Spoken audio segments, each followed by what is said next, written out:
The nearly 30-year-old story of D.C. drug kingpin Rayful Edmund is back in the news. Prosecutors asked for a reduction in his life sentence, but one part of that story has never been told until now. In a story you will only see on News 4 tonight, Jackie Benson spoke to a now retired D.C. cop who, after just his third day at the police academy, went undercover with one of the biggest and most dangerous drug gangs in U.S. history.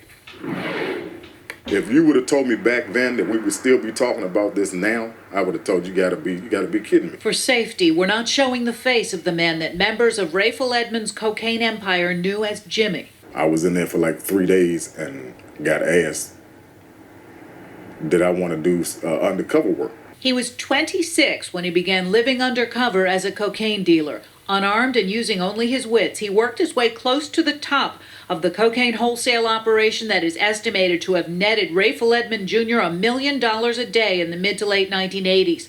30 murders were tied to the operation. You knew it was an organization that enforced discipline with murder. Yes. He remembers shipments of cocaine delivered by the truckload. And a guy sitting on the back with a Uzi.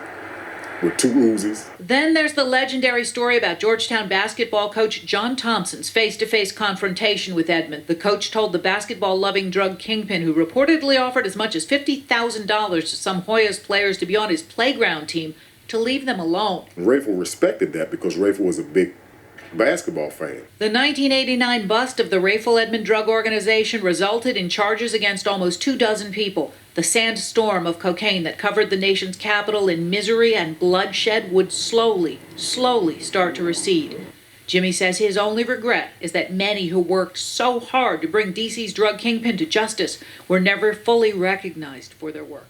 Group 32 from DEA MPD Task Force that always had my back on the street, that always watched me. And I'd do it again. As long as you can live in a city like this now, I'd do it again.